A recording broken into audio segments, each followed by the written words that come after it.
Army chief Asim Munir डट के मगर किस बात के ऊपर, ये अहम सवाल आपके सामने रखेंगे। जनरल बाजवा के बारे में नए आर्मी चीफ आसिम मुनीर से सवाल पूछा गया जिसका जवाब ये था नो कमेंट। आखिर वो किस नौयत का सवाल था जिसके ऊपर वो जवाब ना दे सके। एनआरओ 2 में मजीद तेजी आ गई और अब मौलाना फजल रहमान की बारी कैसे।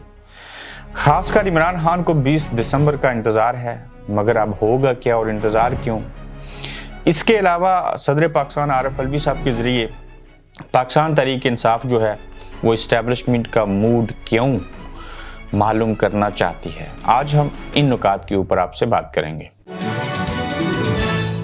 अस्सलाम वालेकुम, आप देख रहे हैं गोरखधंधा अब्रार कुरैशी, आपसे मुखातिब हूं। आज का सबसे पहला पॉइंट जो है वो नए आर्मी चीफ आसिम मुनीर साहब के हवाले से है।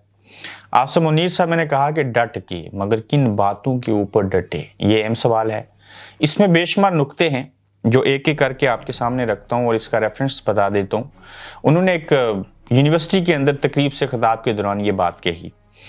उन्होंने किस तरह के अहम अल्फाज कहे और नए आर्मी चीफ की इन बातों से लगता ये है कि उनकी नई पॉलिसी है और पुरानी पॉलिसियों के ऊपर ना सिर्फ वो कोई ज़हन नशीन उनको रखना चाहते हैं बल्कि उसके ऊपर कोई जवाब देने से भी आ रही हैं। अगर ये बातें जैसे कह रहे हैं इसी तरह से अमल हुआ तो ये पाकिस्तान के लिए और पाकिस्तानी सियासत के लिए, पाकिस्तानी जमहूरियत के लिए 3 साल जब तक ये हैं ये बड़ी बेहतर चीज़ें होंगी। सबसे पहले उन्होंने कहा कि ये जो सहाफ़ियों से आर्मी चीफ मिलते थे ये एक किस्म की फजूल की बातें हैं, मैं कभी भी ऐसे नहीं मिलूँगा। जिस सहाफ़ी ने भी मिलना है या हमारे इदारे की तरफ से किसी को सहाफ़ियों के साथ को बात करनी है तो वो DGI/SPR का काम है, वो जाने और उनका काम जाने। आपने देखा होगा जनरल बाजवा टोलियों की शक्ल में लोगों से, सहाफ़ियों से खासकर जो है वो मिला करते थे। फिर उन्होंने कहा कि मैं आईने पाकिस्तान के खिलाफ कोई काम नहीं करूंगा।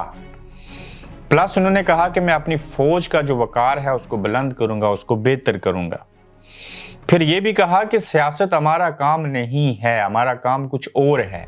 ये बहुत बड़ी बात है और सियासतदान जो हैं वो अपने हिस्से का काम करें, खुद अपने मामलात को सुलझाएं, प्लस वो जिए मरें लड़ें जो मर्जी हो जाए ये उनका काम है और उनको अपने हिस्से का काम करना चाहिए। अब देखना ये होगा कि ये जो बातें कह रहे हैं इसके ऊपर अमल होगा या नहीं। आप लोगों के जहन में एक सवाल उठा होगा जो मेरे जहन में भी है, मैं आपके सामने रखता हूं। तो फिर अगर आप ऐसे कहते हैं तो आजम सवाती किस खेत की मूली, उनके साथ क्यों ऐसे हुआ। ये काम पहले दौर के बिगाड़े हुए और बिगड़े हुए हैं और ये तब सुलझेंगे जब कुछ ओहदों के ऊपर तैनात लोगों की तब्दीलियां होंगी। लेकिन आर्मी चीफ अपनी नई पॉलिसी देना चाहते हैं तो उसके तहत ये अल्फाज कह रहे हैं। उनसे इसी तकरीब के अंदर सवाल भी पूछा गया। वो सवाल जो था वो साबिक आर्मी चीफ जनरल बाजवा साहब के हवाले से था। आसिम मुनीर साहब ने उस सवाल को सुना और उसके ऊपर कहा नो कमेंट्स। सवाल बड़ा खतरनाक था जिसका जवाब देना किसी के लिए भी आसान नहीं था। सवाल ये था कि आर्मी चीफ साहब ये बताएं कि जो जनरल बाजवा ने अपने दौर के अंदर जुल्म किए, ज्यादतियाँ की, FIR हुई, सहाफ़ी मरे, फलां चीज़ें हुई, आज़म सवाती उनके ऊपर तनकीद हुई, तो इस सारे अमल को आप कैसे देखते हैं। तो वो दौर कैसा था और क्या चीज़ें थी और आप इन चीज़ों को कैसे करेंगे। पूरा सवाल सुनने के बाद उन्होंने एक लफ्ज़ कहा, वो ये था कि नो कमेंट्स, मैं उसके ऊपर बात नहीं करूँगा। वो ये समझते हैं कि मेरी जो नई पॉलिसी है, मैं जो आया हूं, मैं अपने तहत जो चीज़ें करूंगा उसमें मैं ये साबित करूंगा कि हम सियासत के अंदर मुदाखलत और बाकी चीज़ों को नहीं किया जाएगा। लेकिन जो पहले खिलवाड़ हुए मैं उनका जवाबदेह नहीं हूं। और वो ये समझते हैं कि मैं अब अपने हिस्से का काम करते हुए अपने इदारे के वकार और बाकी चीज़ों को बेहतरी की तरफ लाऊंगा। तीसरा नुक्ता आज जो हमने आपको बताया कि एनआरओ 2 जो था उसमें तेज़ी आ गई और अब मौलाना फजल रहमान साहब की बारी है। इससे कबल मुस्लिम लीग नून ने तमाम मामलात को सुलझा लिया। पाकिस्तान पीपल्स पार्टी ने अपने हिस्से के काम अभी से शुरू करवा दिए, वो भी सारे ख़त्म हो जाएंगे। मोहतरमा फरयाल तलपुर से लेके जितने भी लोग हैं, आसिम मुनीर, सॉरी वो जो आसम थे जरदारी साहब के ख़ास आदमी और शर्जील मेमन समेत, अब मौलाना फजल रहमान साहब जो हैं वो एनआरओ 2 से फ़ायदा लेंगे।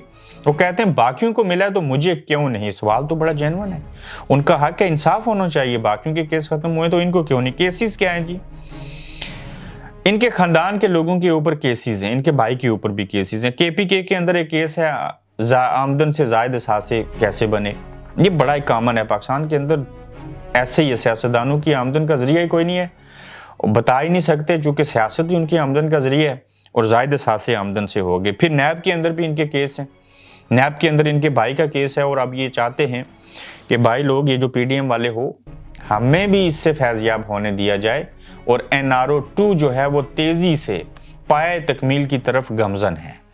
जबकि इमरान खान साहब जो है वो कहते हैं कि मेरी गड़ी थी, मैं जानूं, मेरा काम जाने, कहाँ भेजी, क्या किया, सब कुछ बता दिया। आप मुल्क के अंदर जो महंगाई है, बाकी चीज़ें हैं, उनकी तरफ नहीं देखते।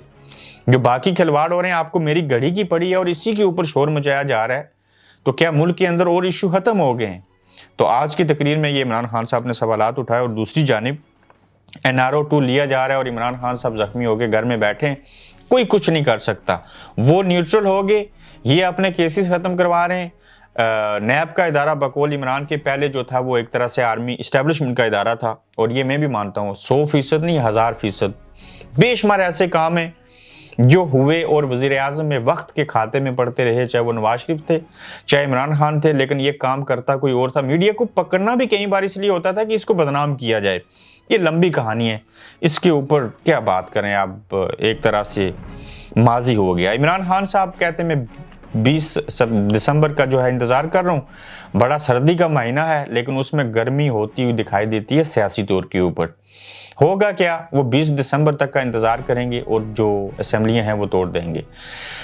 इस नुक्ते के ऊपर मज़ीद बात करने से कबल ये आखिरी नुक्ता डिस्कस कर लिया जाए कि सदर पाकिस्तान आरिफ अलवी साहब के ज़रिए, जैसे मैंने कहा कि क्यों पाकिस्तान तहरीक इंसाफ जो है वो इस्टेब्लिशमेंट का मूड मालूम करना चाहती है कि वो किस मूड में है। जो भी बातचीत हुई सदर पाकिस्तान आरिफ अलवी की और जो भी मुलाकातें हुई, उसमें एक ही बात का जिक्र होता रहा, सियासतदान अपना किबला दुरुस्त करें, अपने हिस्से के काम खुद करें और पाकिस्तान तहरीक इंसाफ यानी कि इमरान खान सदर पाकिस्तान आरिफ अलवी साहब के ज़रिए, चाहे वो बजरिया फ़ोन हो या जैसे भी हो, आर्मी चीफ से बात करके उनका मूड देखना चाहते थे कि इस्टेब्लिशमेंट कहाँ खड़ी है। तो उनका मूड यही नज़र आया कि वो आप ये समझते हैं कि हमें इस सियासत के अंदर मुदाखलत नहीं करनी चाहिए, और इस वजह से इमरान खान साहब 20 दिसंबर का इंतज़ार कर रहे हैं। पहले तो ये होता था ना कि आर्मी चीफ से मुलाकात होगी, डील हो जाएगी, हम ही आपको खबरें देते थे जब बाजवा साहब थे। अब इमरान खान साहब इनका मूड देख रहे हैं कि वो कहाँ खड़े हैं।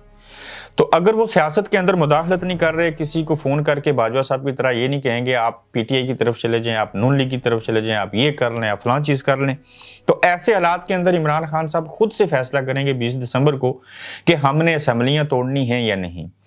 उसमें एक नुकता था कि जो परवेज़ इलाही हैं वो धोखा देंगे, लेकिन मोनस इलाही ने 12 मरतबा ट्वीट्स करके सारी चीज़ें कह के, हालांकि इमरान रियाज और मोनस इलाही की तू तकरार भी होती रही, इमरान रियाज चैलेंज कर रहे हैं कि मुस्तकबिल में देखिएगा जो मेरे शकूक व शबात हैं वो दुरुस्त साबित होंगे, मगर लगता यह है कि परवेज़ इलाही इमरान खान अगर 20 दिसंबर को असेंबलियाँ तोड़ने का कहेंगे तो वो तोड़ देंगे।